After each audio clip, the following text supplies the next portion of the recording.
All right, ladies and gentlemen, welcome to Full Court Press, of course, the biggest sports podcast in the country. I mean, today in the studio, I'm with my big brother. I can call him my big brother, a very good friend, Mr. Brian Rugyendo.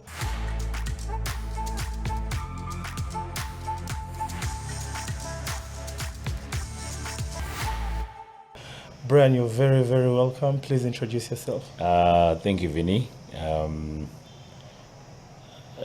I'm happy to be here. It's always a pleasure to spend some time with you as a brother and as a friend, and also as a basketball person in the sports world.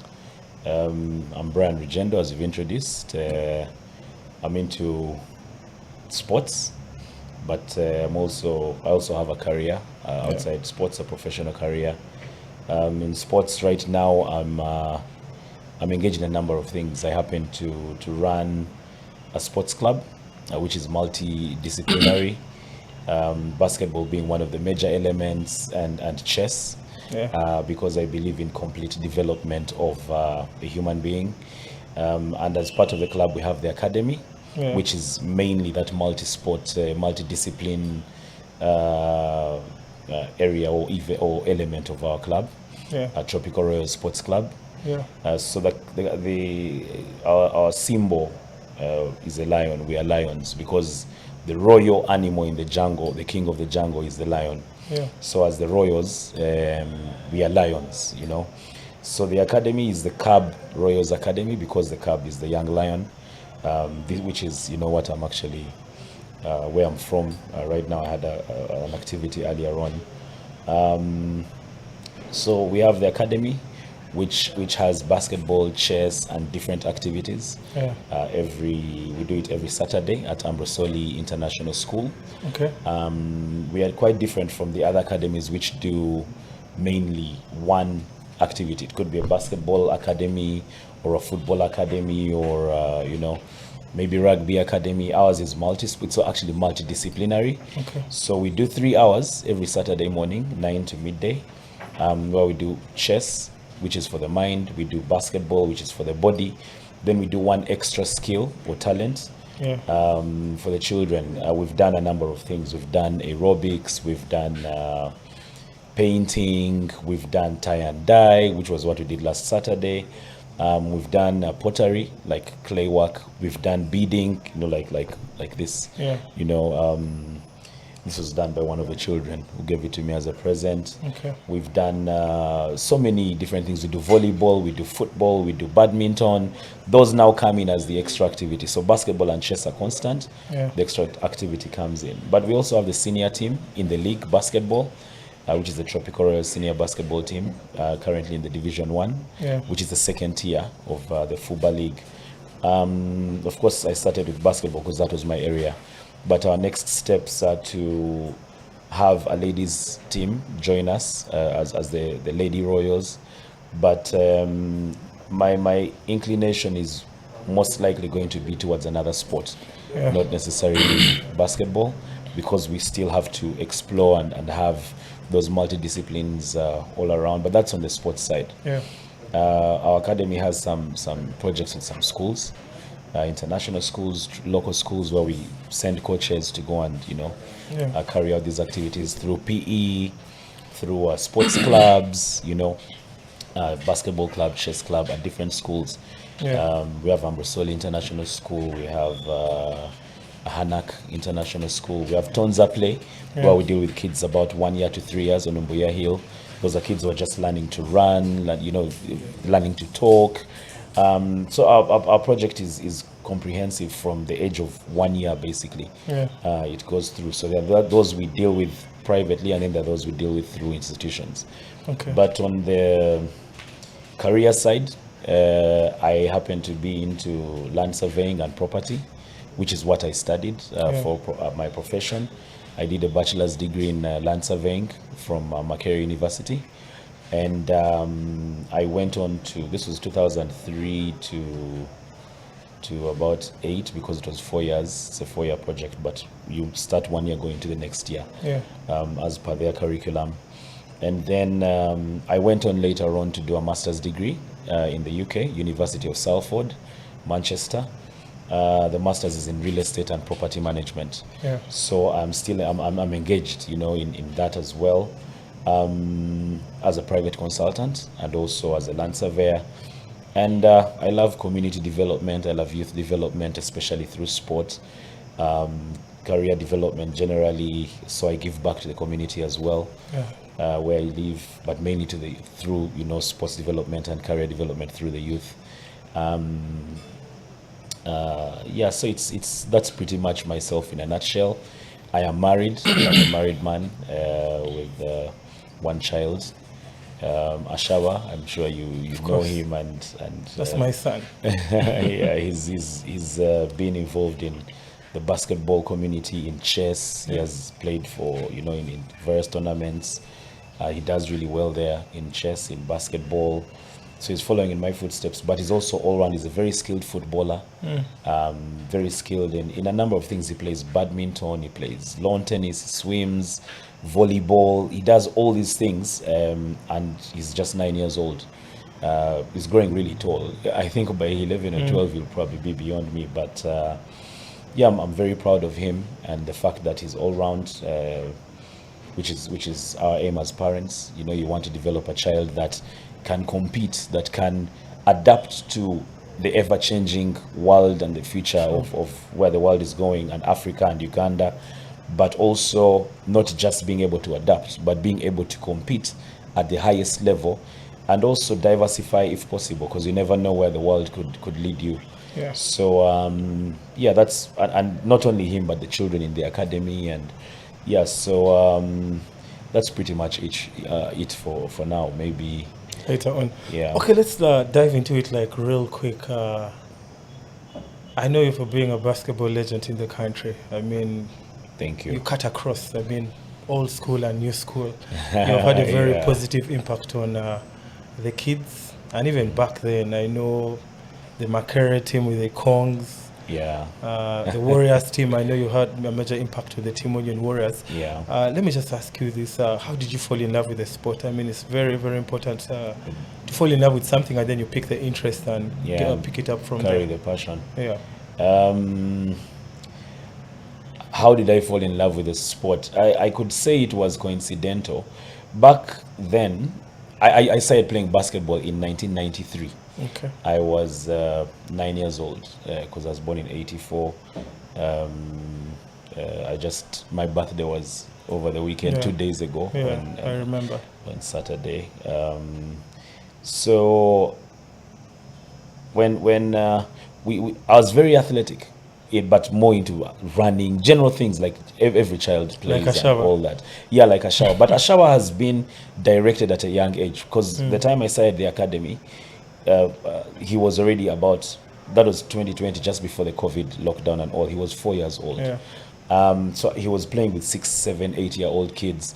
And right now he's 9, but he was over the weekend. He had a small tournament for the schools, inter-schools. So he was lucky. And he was playing both on the senior team and the junior team. He's junior because he's 9, but he was playing with the senior players who are 12, 13, some 14-year-olds, because of the COVID lockdown. It kept some children away from school, and so for him, fortunately, he was able to to keep on studying. He's actually supposed to be in P4, but he's in P5. Yeah. Because he's very active, and that helps his brain also to be active and smart, and he was able to compete with children above. So we said, let's see if he can skip a class, and he did, and he's competing. He's doing well. He's in P5, but he's 9. Yeah. But for us back in the day, it was more of freestyle, free play. We used to stay when our parents had come to Kampala, and they stayed in Naguru, those Naguru flats. Then at a certain point, they shifted to Nkrumah Road, which is now a commercial zone. The printing and all those offices and in town. So I happened to go to Nakasero Primary School for my P1 and 2. Then P3 onwards to P7 was Buganda Road, because my brothers now were in Buganda Road. I had my elder brother there while I was in Nakasero, Alan. Now when Julian, my younger brother, went to school, he did the interviews and passed Buganda Road. So now they took him to Buganda Road. Alan was already there. So it became easier for my parents to shift me to Buganda Road. So I had to leave Nakasero and go to Buganda Road. Although at the time before that, it used to be more of my dad is passing this side, he can take one of us. Yeah. My mom is passing this side to go work, she can take one of us, the other of us to the other side. Now when Julian came in, we all had to go to Buganda Road. It became easier for them to manage. So that's how I shifted to Buganda Road. And while there, because Buganda Road is the school is just next to YMCA, Yeah. that is where I mean, okay, I would pass by and watch, you know, here and there. But one of those times we shifted from Nkrumah Road to Kitante, where just next we were bordering Lincoln International School, Yeah. which is now International ISU. School of Uganda, ISU.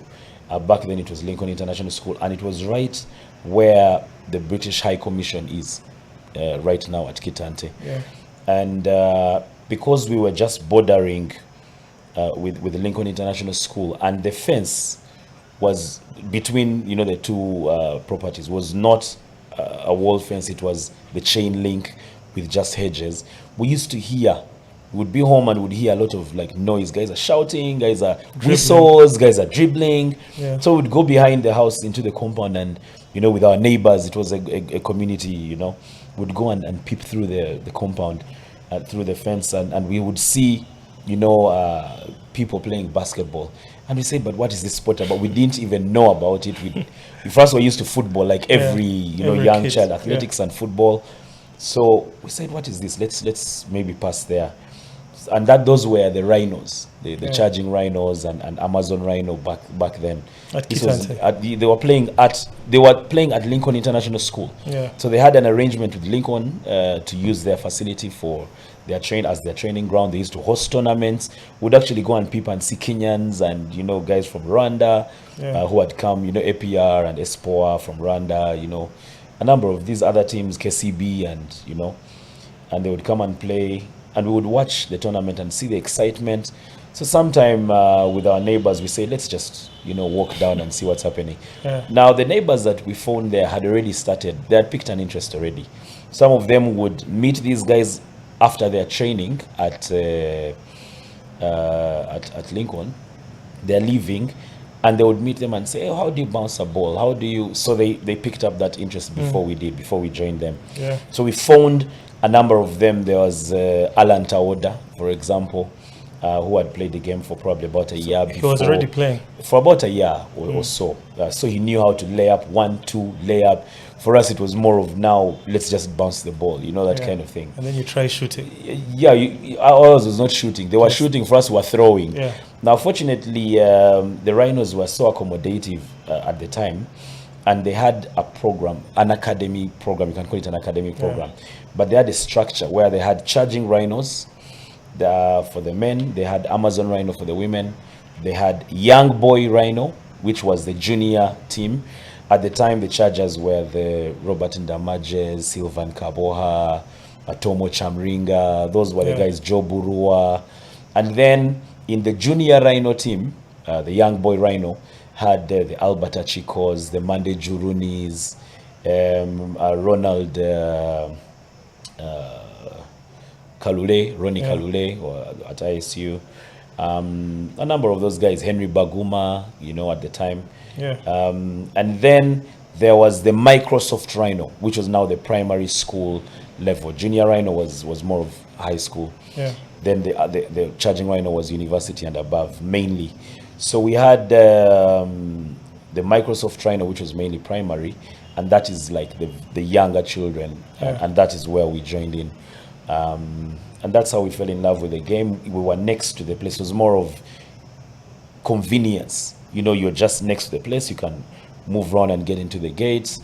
The rhinos accommodated us. They welcomed us as children.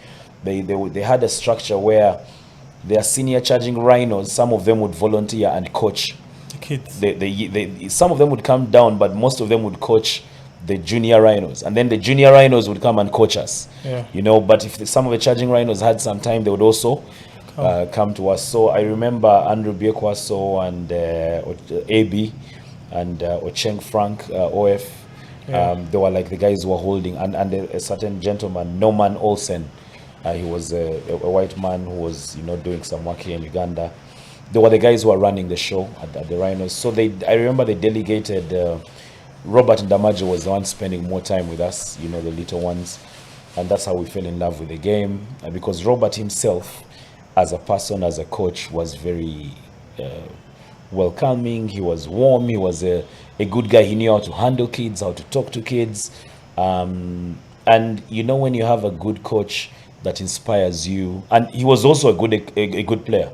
So he was a very good example. He was actually the captain of the team, the senior team. Let's talk about Robert Ndamaje. Okay. I know he's a legend. I've heard lots of stories about him. I never watched him play. He inspired so many. I never watched him play.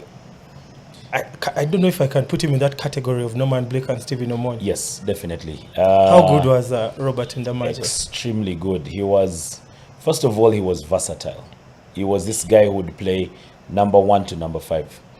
These days, positionless basketball. Yes, the positionless basketball that the game has evolved back into. That at the time, it was more of position basketball anyway. At the time, because you would have a point guard who is a 1, you'd have a shooting center guard who is a 5. So you have a point guard, shooting guard, small forward, power forward, center, and everybody had their designation. So you'd know this guy plays this position, and that's it.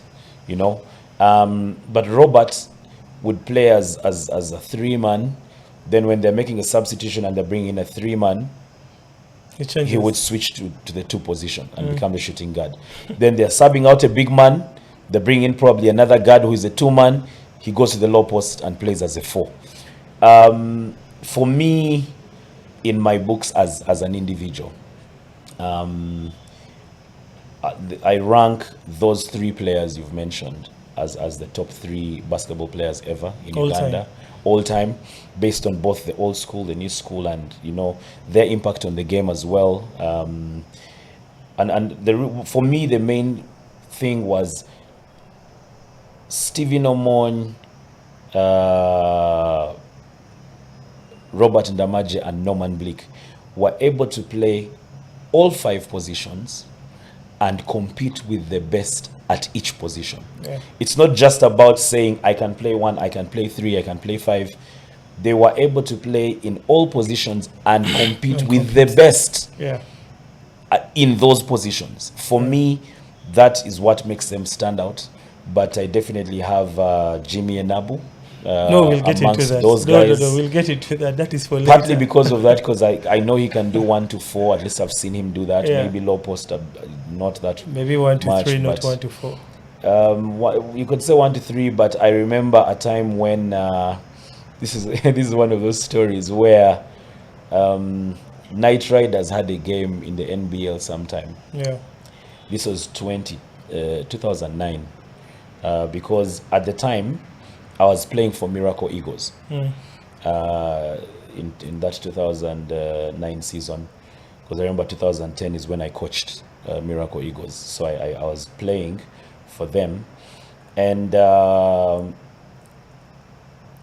I got a call from a friend, a very good friend of mine, Colin Mukiza, who still plays for the Knight Riders. Now, they were having a game in the NBL as well. It was not that structured of if you're playing, you cannot coach in another team in the league, because Sylvan Kawowo had done it before. He was playing for Rhino while coaching KIU, So I was playing for Miracle, and Knight Riders didn't really have a coach at the time. They're using senior, like former players and all that. But this was a relegation battle game. They were fighting for their lives. They needed that win, and they were playing against Ndeje Angels. So the very morning, that very morning, it was a Saturday morning, I went for my own shoot around basketball, and I found like 3 missed calls from Colin. So I say, what's up? I call Colin, and hey, what's up? What's going on? He tells me, man, I need you to come and coach our team. I was like, what do you mean, training? And he said, no. Because I was like, okay, do you want me to stop playing? And I coach you guys. Like, he said, no, I need you for this game. I know you've never coached us. I know you've, just come, do whatever you can. We need to win this game. And their game this was about 11 a.m. coming to midday. Yeah. Their game was at 3 p.m. that afternoon against Ndeje. Now, Ndeje, one of my best friends, Coach Walker Obedi, was the one coaching the Ndeje team. But we were quite competitive when it came to basketball, you know. So I told Colino, you're my boy, you know, and Walker is my boy. So how do you want me to coach against Walker? He said, man, this is a game of our lives. We need to stay up in the NBL. Yeah. So I say, okay, let me come around. So I tell Walker. I call him and tell him, Walker, I'm going to coach against you in the Night Raiders game. And he says, it's okay, you can come and coach. I know you've never coached them, you don't know the guys, you come and coach, it's okay. Yeah.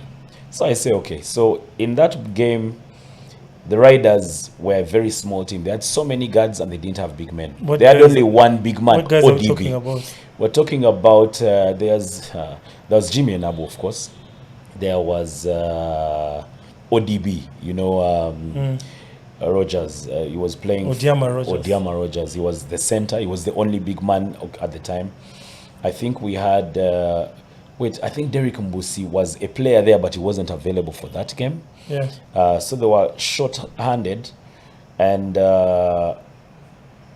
they had I forget their names.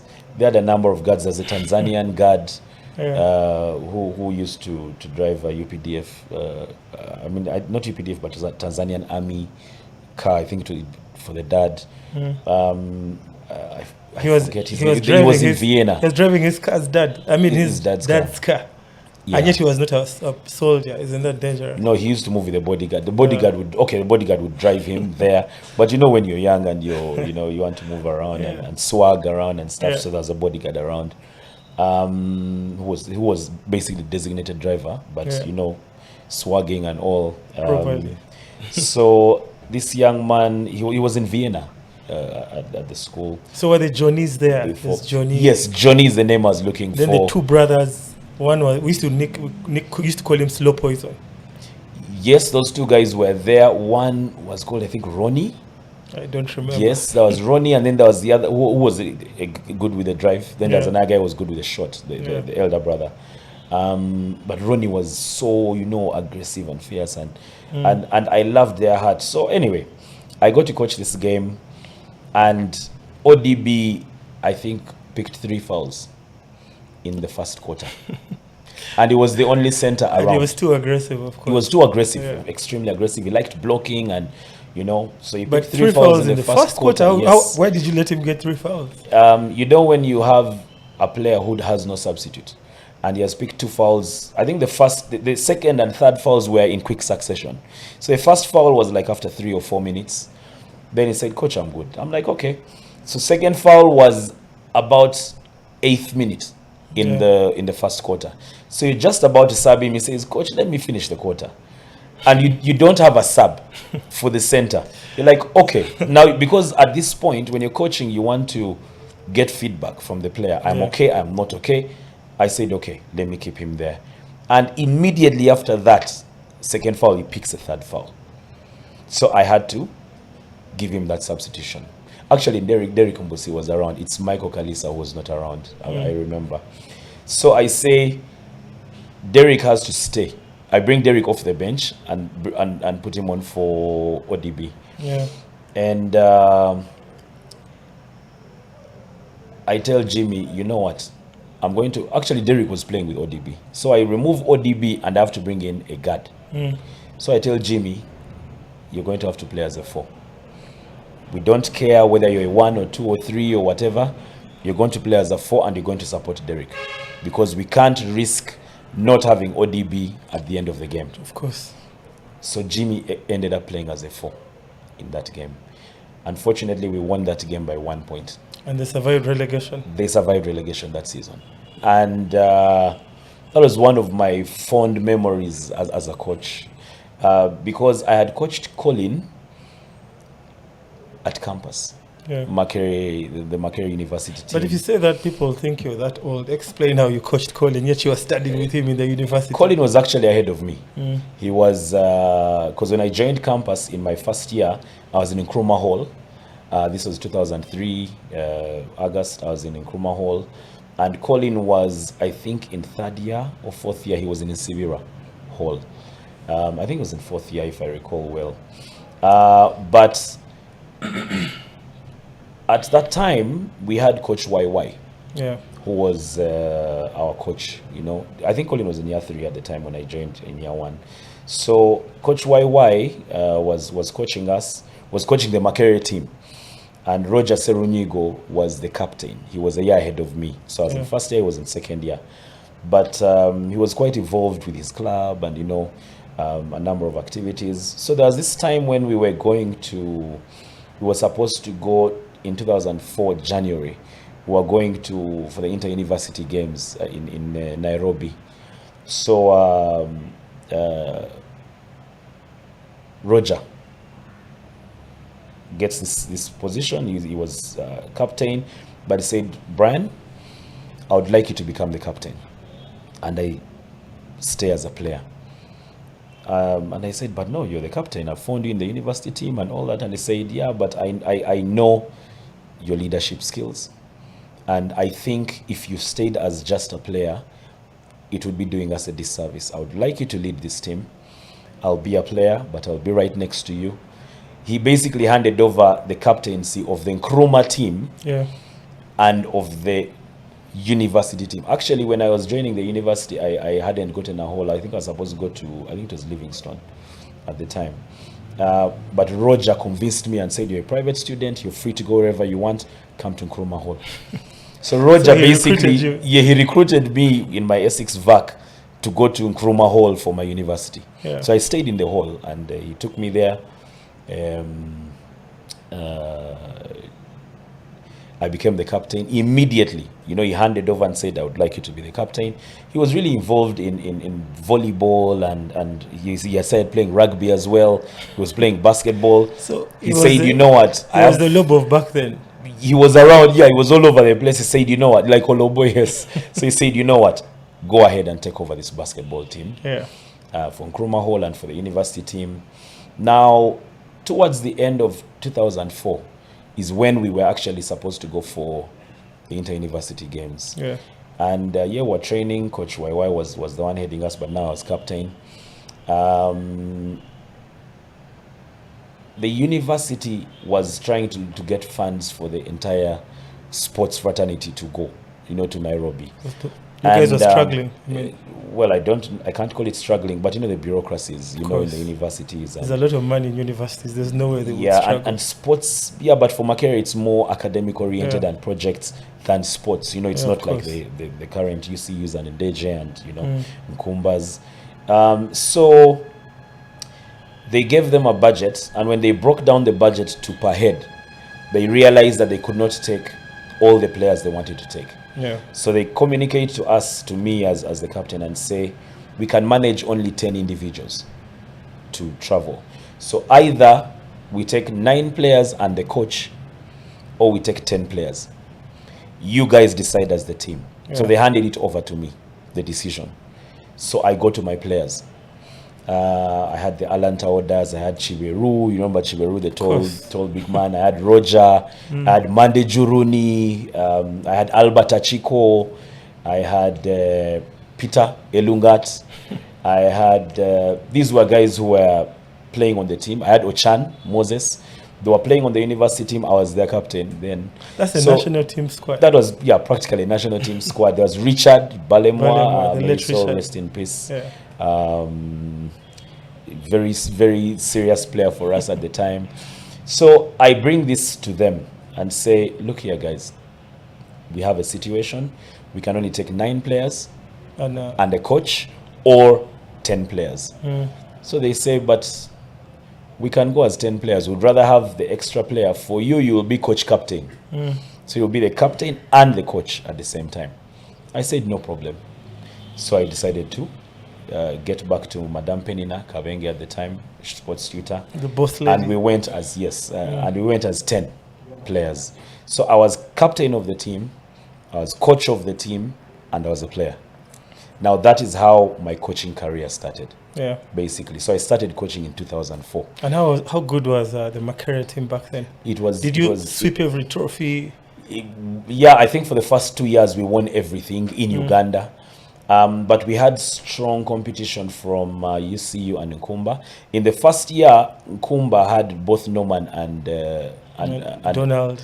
No, they had Norman and Stephen Omon on the same team. They had Donald Bleak, they had Karo Bisereko, Bani Sankunda, Carl. Carl Mugalu. It was a very strong team, and they were playing in the league as a team. Talking about Banis, how good was Banis? We shall get there. Let's finish this. So, actually, that first tournament, we went and played in USIU in Kenya. We emerged number 3. We came back with bronze medals, but we were the highest ranked Ugandan team because the winners were USIU, the hosts, and number 2 was University of Nairobi Terrorists. That was their team name.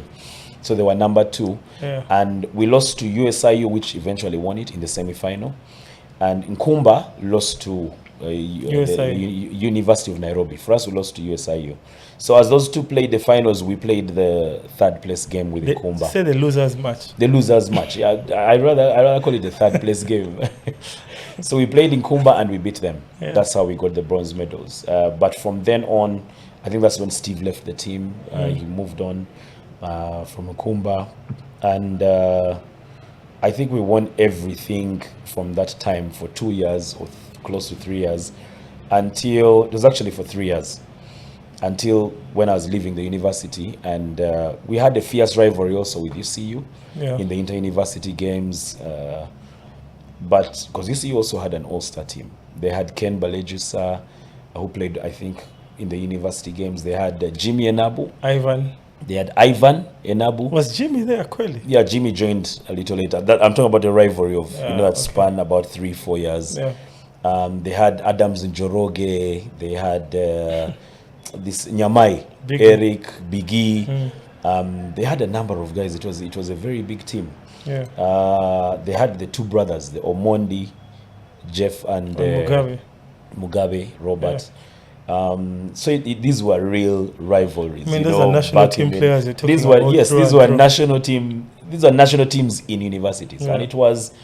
No, but back then, I'll be honest and say there was a generation of players that moved together, competed fiercely, and their motivation was not like it is these days. It was not money, it was pride. I mean, why? Why is that? No, back then there was not much investment in the sport, but also the game has evolved, with time. Now when you get, I can speak as a manager or as a team owner in the league, when you get to a player during transfer season and you want to recruit them, the first thing they're asking you is, how much are you giving me? What is your offer? Why is that? The game has evolved. Everyone is thinking commercial. I know you're saying the game has evolved. Yeah. But I think it's more of like babysitting. It is. A person who doesn't really know the basics, can't really post up well, doesn't have a follow through on the free throw line, can't shoot the three, is asking you for like crazy money in the lower division. Is that really fair? I think these are two different things we're talking about. What is happening and is it the right thing that should be happening? It is happening.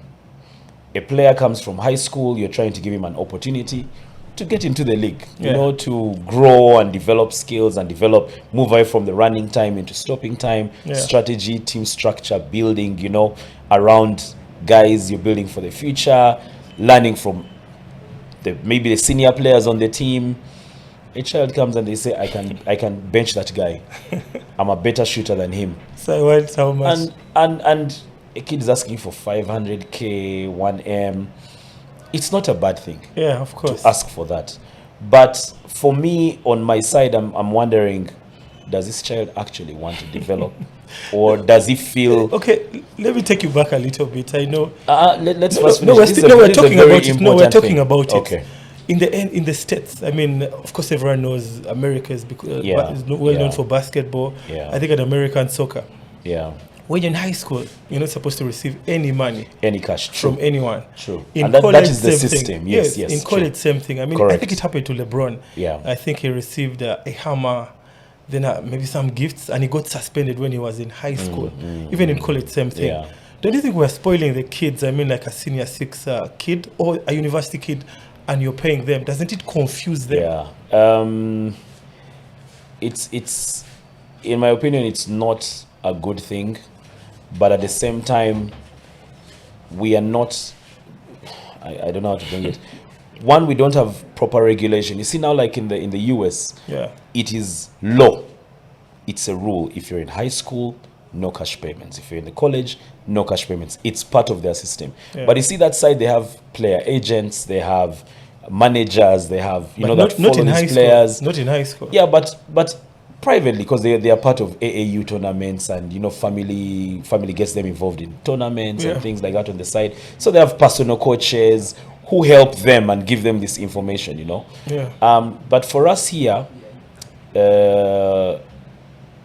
regulation is not there for, say, high school players joining the league.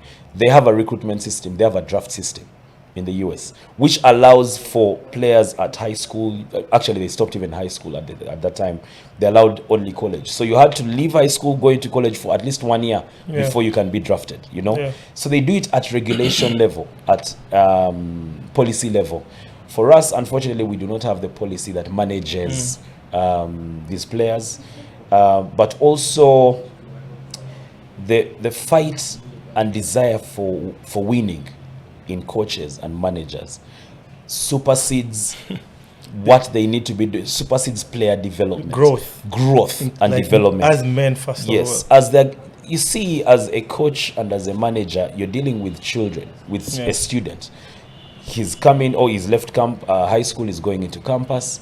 This is a new world for him. In high school, there are regulations. You can't get out of school. Exactly. You must be in school uniform. You must get permission if you're to leave school, and all those things. When you're going to university, for example, in your vacation, now you're out there. For me, my priority or my thinking would be, if you can play basketball for a scholarship, that would be much That's number better. one. That's the reason why Uganda Christian University is successful. Is doing very well.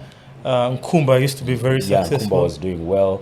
Umu now is also, the moment the scholarships are available, go for them. Because this is something that's building you for the future. Exactly. Basketball is not everything, not in a bad way. We love the game, we have passion for the game. But the reality is that we are in the third world. And when is this third world going to get to that level of the international, or of the first world, where guys are competing for money and cash? It's going to take some time. And for you as an individual, you will not be young forever. If you're 18 now, 19, 20, it could happen maybe when you're 35. So you will not be having the same opportunities, having the same competition levels and all that. So if you're thinking in the now, you're thinking, what do I do to develop my career? Can I get a scholarship that will help me in my education to perform well and get to the university, get another scholarship, maybe, probably even study and do a master's if I can, These are things that we need to be looking at. If you're done with campus, you're looking at, can I get a job from this team? Maybe they can get me a connection. Maybe somebody, a former player or whatever in the team, knows somebody or is working somewhere. There are corporate league opportunities where there are companies that are looking for, for staff, they're recruiting staff. And in their HR discussions, interviews, they're asking you, what else do you do? And that is something you can sell. I play basketball, I play football, I play chess. So they now know in our corporate league, we have somebody who can play for us. And it plays a part, it adds some value to you in terms of your recruitment ability by the company, So we need to be thinking long term, but also I cannot blame them because we don't have the guidance from the seniors, from the federation level, from the coaches association, which I lead, from the managers, and we don't have that career guidance being given to these players to tell them, when you talk about basketball is not everything. No, when you talk about it can help you to guidance, get other stuff. Are these players willing to listen? I know. I'm also a coach. I coach some kids. Yes, I know you do. And sometimes they do not want to listen. So would you blame the senior players or back then, the managers? No. You can partly, but for me, it's an ecosystem. We can't look at it from one dimension. It can't be only from the basketball dimension. Because I'll tell you, by the time this child comes to the basketball court and is not going to listen, they're big-headed and all that, one, there's nature that has taken its course. This child has probably gone through adolescence or is going through adolescence right now. Adolescence itself presents challenges. There's a lot of external stimuli that these children face. They're going through puberty, they're going through changes in their bodies, their voices are becoming deeper, they're gaining more muscles, they're growing taller, they're becoming taller than their parents and their colleagues, and all these changes are going on and they're confused because by nature, it's happening. Of course, if you're a boy and you start looking at a girl a certain way, a different way from the way you used to look at them, because this is nature. And as coaches, as managers, we need to understand this. Fortunately, when I went to study in Germany, the Ithaca course, I did both the coaching course and the management course. These are some of the things that abroad they teach coaches to know about and be ready for. They're telling you at this age, you're dealing with children who behave like this, are exposed to these kinds of environments, they're doing this and that. So you need to know that as a coach, you're not just on the basketball court. You become a mentor. You become a big brother. You become that parent that they do not have. Or the parent that is, they may have the parent, but is not available in their lives. Why? Because of nature. You can't blame the parent as well entirely. There are parents who are detached, but then there are children who are going through that growth and development, and they become rebellious. It's a characteristic. But as they're becoming rebellious, they start to their parents and their everyday environments, they start driving their passion or their direction towards their passion. Can I cut you short there? Now you come in as a mentor there. What is the difference between back then and right now? I mean, you guys, we guys, went through the same process. We went through adolescence, we went through the basics of the game, and we had to earn our spots on the basketball court. What's the difference? I mean, we were all kids, and we never behaved like the way the kids of these days behave. Much as you're saying, it's an ecosystem and everything. Yeah, it's an ecosystem. Was an ecosystem? Was it? Was this supposed to be an ecosystem? Yes, it was, but our motivations were different. Then our motivation to play was passion and pride. If you'd lose a game, you'd be so hurt. You just want to pick up that you've lost the game. Yeah. You would want to go for the next game immediately. You would have all the energy. You actually pick up on that very day you lose the game. Exactly. Yeah. By the time some of us played barefooted, when we were very young, we would get on the court and either you have a shoe that has holes and your foot is basically scrubbing the floor. Yeah. You take off the shoes and throw them off. I used to do that with the Alan Taodas and Simon Masiko and Dennis Biabashaija and these guys and my brothers as well. And we'd play barefooted. I remember we even got some Christmas trees which were built in the compound. I mean grown in the compound, and we cut off some branches and left the branches that were interlocked together as the backboard. Yeah. Then we got one of our old bicycle tires, pulled out the spokes.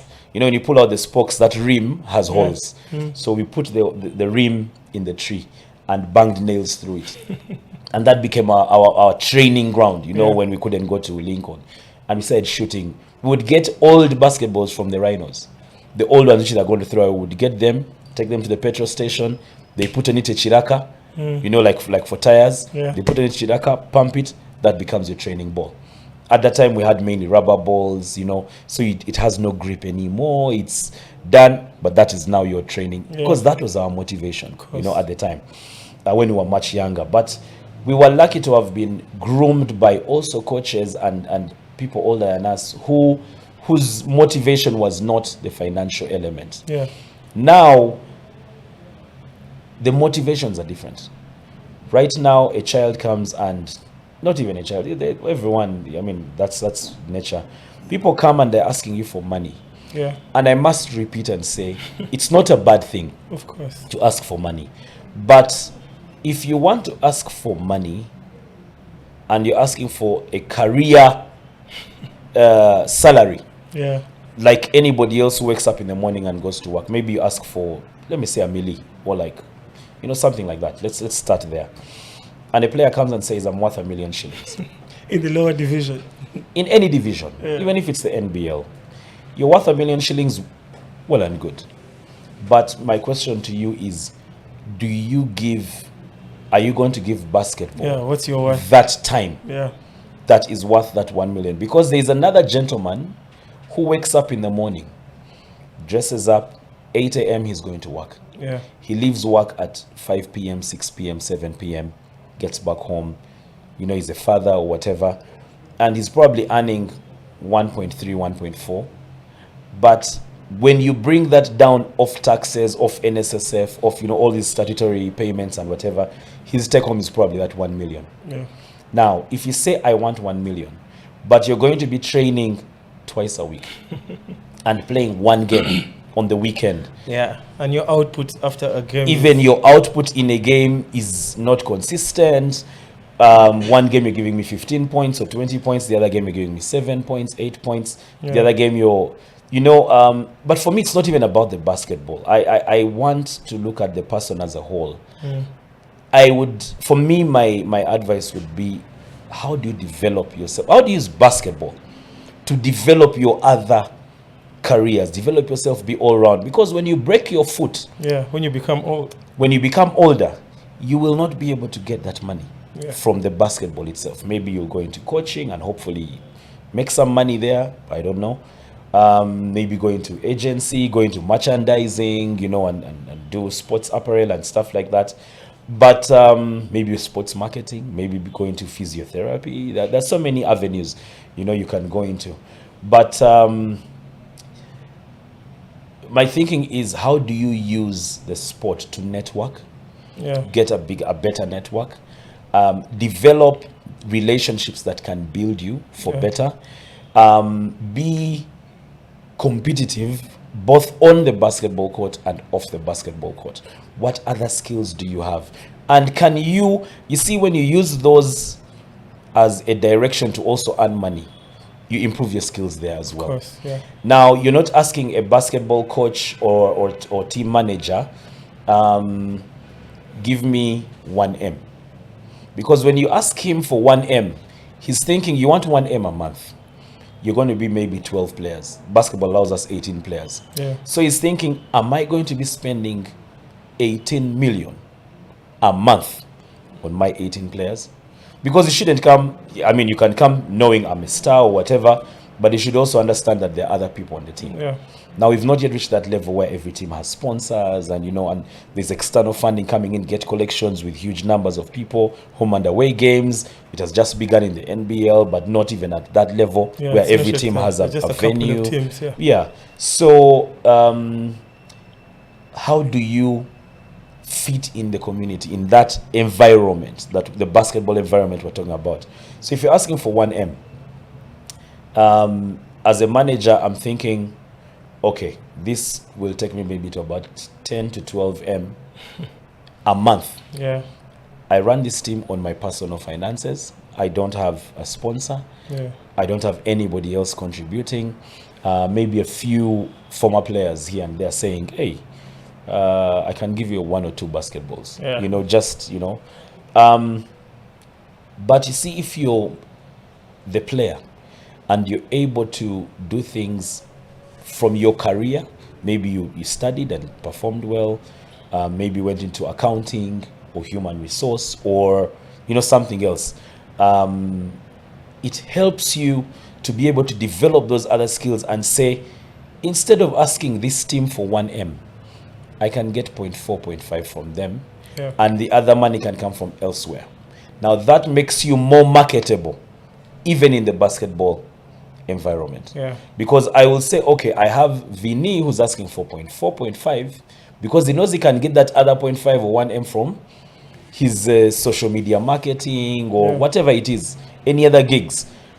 But I have this other player who wants 1M or 1.5, and they play the same position. I'll obviously go for the cheaper option. But it's not that he is cheaper. He might be the same value as this player, or even of a higher value, but because he is able to think and develop his other skills and who he is elsewhere, he's able to make some money from this side and not overburden the basketball team or the football team or volleyball or whatever it is. So it makes you more marketable here and also in the job world, because the job world is also looking for sportsmen. You went to school, you studied, and you're not using your the knowledge you got.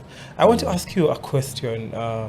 I said you cut across old school and new school. I mean, you're not 60, so you cut across. I turned 41. I mean, but that doesn't mean you're like on Saturday. That doesn't mean you're like old. So you cut across. You played back then.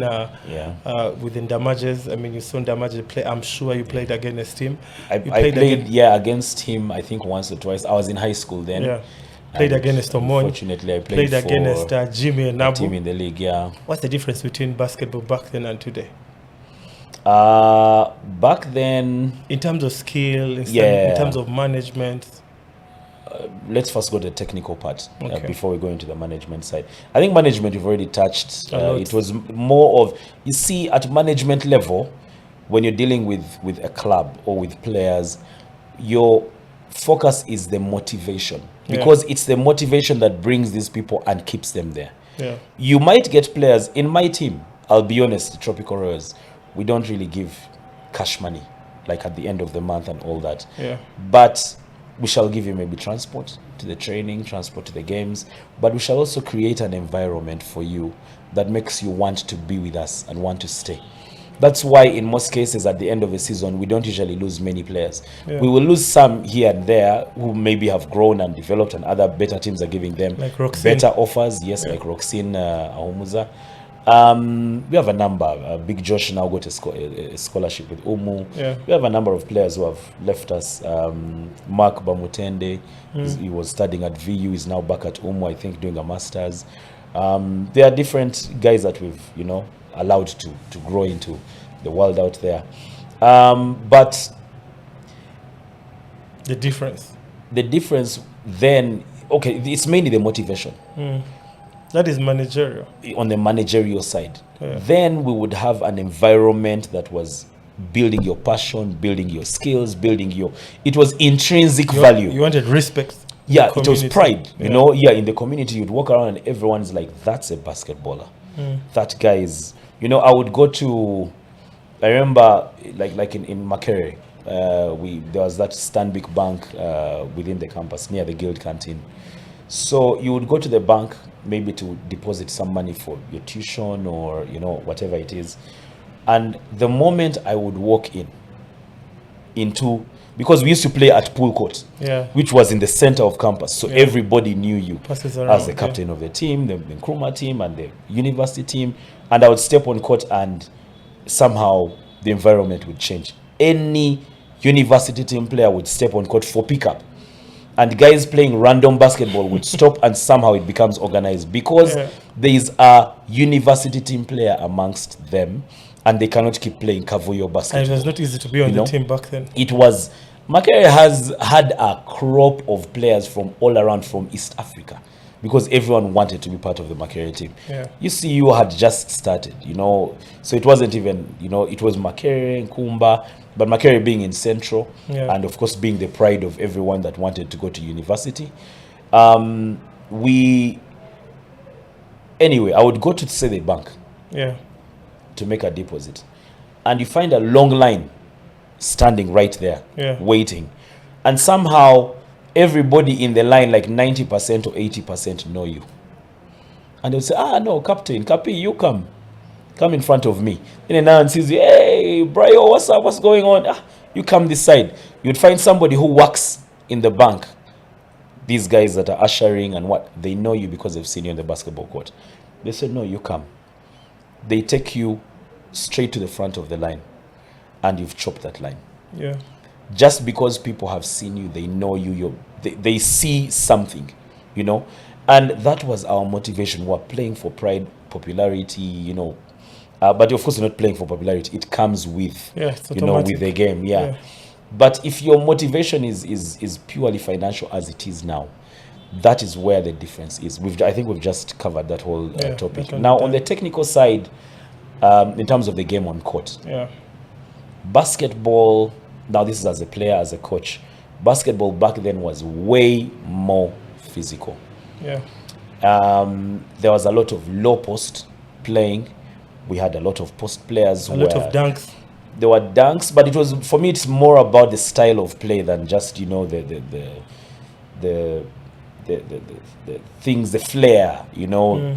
There was a lot of dunking, yes, in transition especially. But when you go into the half court, there was less shooting of the threes back then. It was more of pounding. Steph Curry. Yeah, but people had footwork on the low post. My back is against the defense. Michael Jordan. Now that's actually what I wanted to talk about. The relationship between the game abroad and the game here was quite high. And I think it just follows itself. Now in the NBA and around the world, there's a lot more shooting. So and somehow here, yes, you all know, over the world, the spillover effect, you know, comes in, and we are shooting a lot now. You're finding big men, 4s and 5s, are stepping out at 3-point line, shooting. Very bad shooters, low percentage, but they know I can also shoot the ball. Yeah, I have the ball, I'm open. Yeah, now there's more of pace and space. You know, there's more running and, you know, court spacing, movement, motion, offense, you know, the read and reacts and stuff. But back then, it was more of, let's go feed the post, pound. That's why back then we had very many good big men. Those we would actually call big men in the NBA. The Dikembe Mutombos, the Hakeem Olajuwons, the Shaquille O'Neals, the Tim Duncans, you know. I mean, the Abdul Jabbars, Kareem Abdul Jabbar, Dr. J. You know, there were so many guys, you know, Bill Russell, all these guys were playing in the low post. And they were scoring 60, 70, 80 points. You have the 100-point game of Will Chamberlain. Will Chamberlain. You know, all that, because there was Abdul Karim. I mean, if you're talking about Will Chamberlain getting 100 points in a game, and if you look at the highest scorer ever before LeBron was Kareem Abdul-Jabbar, who held that title for over 20 years. He was a low post player. You know, so there's a lot of scoring in the paint back then. And similar to that, here we also had the big men like the Henry Malingas, Henry and Eric, the two brothers. We had the Stephen Oporias. We had the late Wilbrod Okecho, who was big in the paint. We had the Shelwa Peras. We had very many guys who were playing in the low post. We had Dupol. We had Basava, Tony. We had so many. You know, the game was revolving and teams were being built around big men. Now, the game is being built around shooters. The roles of big men are more of screening for the shooter because that's what's happening out there. So the game has changed in that aspect. These days, it's more of a guard's game than a big man's game. That's why there's more small ball talk in the league and everywhere around the world. So it's not as physical as it used to be. And because of that, even the rules of the game have become softer. Because there's less physicality. Now everybody's being protected, and, you know, it's affected the game, but that's where the world is going, and 3 is better than 2, so somehow everybody's now shooting the ball. So that's how the game has changed, mainly technically. So it's more of pace and space. There's a lot of running, there's a lot of shooting, much more than low post. Like, back then, you know, we had the Sally Donalds. I mean, that is well said. So I'm just going to ask you just a couple of questions. I'm just going to group players, and I want you to tell me who the best is. Like rank them. I mean, just tell me who is better according to you. I mean, you've been around. So I'll say Ken Balyajusa, Komakech Ben. This is a tough one. They are, I think. I'm putting you on the spot. Yeah, I know, but I wouldn't rank any higher than the other. I mean, just tell me who. I mean, you're a coach. Yeah, I'm going to tell you. I'm going to tell. No, I want you to be quick fire. I don't need you to give me explanations. We're coming to the end of the show. I'll tell you why. No, I don't need the why. Just quick fire. That is a tough one. You know why? I'll give you why. No, we shall pass. No, shall Vinny. Pass. No, we're running out of time. If you can't give me one, I'll pass. Let me tell you why. If you ask me, Kobaket, let me tell you why. I don't need the why. It's quick fire. I've played with both and coached both. No, just quick fire. So I know. Quick fire. Okay. I would choose one of them depending on what the team needs. I know. Yes. Don't complicate things. It's quick fire. I'm putting you on the spot. For those two, it's hard to pick one. Thank you. Norman Blick, Stevie, Nomon. Quick fire. Also hard to pick. I would probably pick I'll probably pick Steve. Steve. Because of his... My guy. No, listen. No explanation. No, that I have to explain. You don't need to explain. No. I told you. Then we cannot complete this segment. Then, Henry Malinga. No, we can't complete this segment because you're not letting me say why. We're running out of time. I'll tell you why. The reason why I would pick Steve over Norman is because Steve was able to play on the low post as well. He would play 1 to 5. Brian, you're spoiling the small Norman game. You're spoiling was better as a team player with the assists Brian, and all. So it is tricky. You're killing the game. No, it is tricky. Even so that you have to pick one. I would probably pick Norman. Okay, let me ask you a question. Depending on the team that I have. You're supposed to save Norman. You're supposed to save Amon. Who do you save? You have one person to save. Save in terms based on skill and based on the game. It's still tough. Thank you, Henry Malinga. Very, very tough. Eric Malinga. I think I would go Henry because of the defense. Ronnie Kaseu. Both offense and defense, but defense. Ronnie Kaseu. Yeah. Joseph Ikong. Also a very tough one, but probably Ronnie because of the defensive side as well. Sudi Ulanga. Two-sided. Stefan Wundi. Sudi because of the leadership as well. Both good shooters, but Sudi had the extra element of leading the team. And he would also play 1 and 2. Jimmy Enabu. Combo guard. Lutwama Julius. Jimmy. More versatile 1 to 5. Ivan Muhwezi. Awel Enabu. We didn't get to see enough of Awel. Quick fire, my guy. We didn't get to see enough of Awel. I think Awel had a very high ceiling, a lot of potential. He would have been one of the greatest players in Uganda. Brian, quick fire. But I'll give it to Ivan because Awel was not, he didn't get to that level that we expected him to. He traveled to Canada and that's it. Okello James. Yeah. And who can I put there? Peter Ilungat. I mean, Peter used to post up also. Very, very tough one. Very tough one. That's tough. Because Okello is very defensive. He's a leader. Piero is the same. Piero is the same. But I'd probably go Piero because of the offensive side. He also could shoot the ball from out. Yeah. He could play in and out. And he had a killer instinct as well, you know. He's the guy you would want to pass the ball to. Then the last one. When it's crunch. And Ivan Enabu, Bale Fayed. That's the last one. I'm tired of putting you on the spot. That's also tricky. Bale still has a long way to go. He still has, a high ceiling. Yeah. In terms of skill, I would probably choose Ivan because we were able to see him at his prime. Bale has not yet reached his prime, and I think he will surpass Ivan's level, maybe in the future. But Ivan impacted the game in terms of the speed of the game. Okay. So Brayo, before we close this, tempo. Yeah. Just look into the camera and any last words before we close this. Well, thanks for hosting me, and I hope everybody has enjoyed the show. There's a lot we've not said and not talked about, so maybe another time, like we said earlier. Yeah. But I'm happy to be here, and my word to everybody out there is keep working on your craft, keep getting better. Make sure that every day you step on the basketball court, you get better than you were before you got on the court. Learn something, be better, at least add +1, whether it is discipline, whether it's in terms of the game itself, whether it's making a new friend, always get better, at yourself.